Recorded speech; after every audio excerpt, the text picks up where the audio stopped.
لو انت عايز موبايل بسعر كويس واقتصادي تقدر تعتمد عليه لسنين قدام بدون مشاكل، وفي نفس الوقت الموبايل ده داعم لمقاومة المياه والغبار، ايوه الكلام اللي انت بتسمعه ده حقيقي، مع بطارية محترمة 6000 ملي امبير تكمل معاك اليوم، وشاحن سريع موجود معاه في العلبة، وكمان سماعات ستيريو وان اف سي وكل اللي انت بتدور عليه. فالموبايل اللي في الفيديو ده هو الموبايل اللي انت لازم تشتريه. من وجهة نظري انا شايف ان الموبايل ده الفترة اللي جاية هيكون الاكثر مبيعا في الفئة الاقتصادية. لايك وسبسكرايبك الرايق وفعل زر الجرس عشان يوصلك كل جديد. اما دلوقتي فخلينا نخش في تفاصيل الفيديو.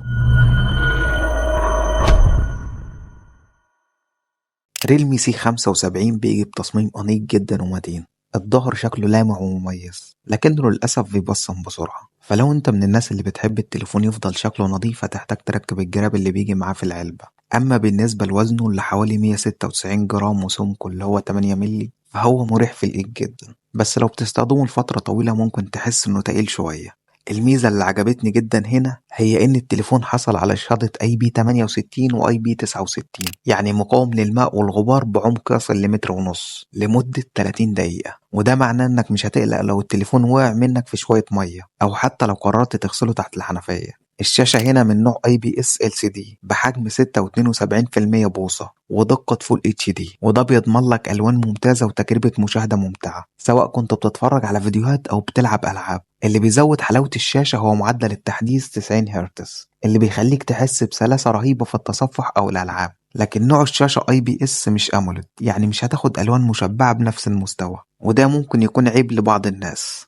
التليفون بيجي بمعالج هيليو جي 92 ماكس مع 8 جيجا رام وذاكرة تخزين داخلي بتبدأ من 128 جيجا وبتوصل ل 256 جيجا. المعالج ده كويس جدا وبيقدم أداء جيد في معظم المهام اليومية زي تصفح التطبيقات واستخدام السوشيال ميديا، لكن خلينا نركز أكتر على الألعاب وخصوصا لعبة بابجي اللي معظم الناس بتسأل عنها. لما تفتح بابجي اللعبة بتشتغل على إعدادات HD وحوالي 35 أو 40 فريم، وده معناه إنك هتاخد تجربة كويسة جدا من ناحية السلاسة والأداء في اللعب. التنقل بين المشاهد سريع ومفيش تقطيع ملحوظ لو بتلعب على الإعدادات الافتراضية. مع تفعيل الجيروسكوب استجابة الحركة بتكون سريعة لكنها مش بنفس دقة الأجهزة الأقوى، وده طبيعي بالنظر لسعر التليفون. الكاميرا الأساسية هنا بدقة 50 ميجا بكسل وبتقدم أداء كويس جدا في الإضاءة الجيدة. الألوان بتكون طبيعية والتفاصيل واضحة، لكن لما تيجي للتصوير في الإضاءة المنخفضة الجودة بتقل شوية، وده متوقع في الفئة دي. أما الكاميرا السيلفي بدقة 8 ميجا بكسل فهي مناسبة جدا للسوشيال ميديا، لكن مش هتاخد أفضل تفاصيل لو الإضاءة ضعيفة. الكاميرات مقبولة جدا بالنسبة لسعر التليفون. تصوير الإضاءة الضعيفة مش الأفضل، لكن مع شوية تعديل في الصور ممكن توصل لنتيجة كويسة.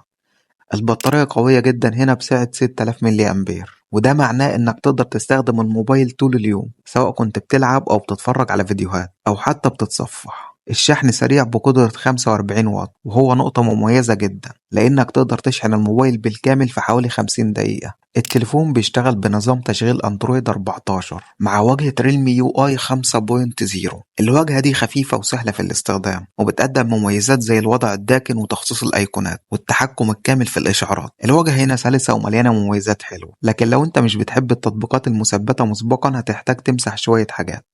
العيوب بقى: التليفون مش بيدعم شبكة الجيل الخامس، كمان مش بيدعم تصوير الفيديو بدقة ال 4K. بصراحة حتة ان التليفون ما يدعمش تصوير ال 4K دي مش هتفرق مع ناس كتير لان اغلبنا بيصور فيديوهات للسوشيال ميديا ومش هنلاحظ الفرق الكبير بين الفول HD وال 4K.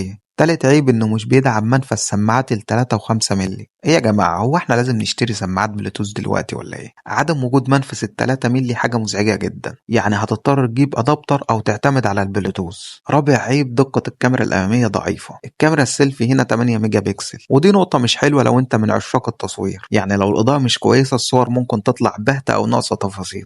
نروح بقى للسعر. حاليا سعر التليفون حوالي 10000 جنيه، وده وقت نزول الفيديو بالتاريخ اللي هيظهر قدامك على الشاشة.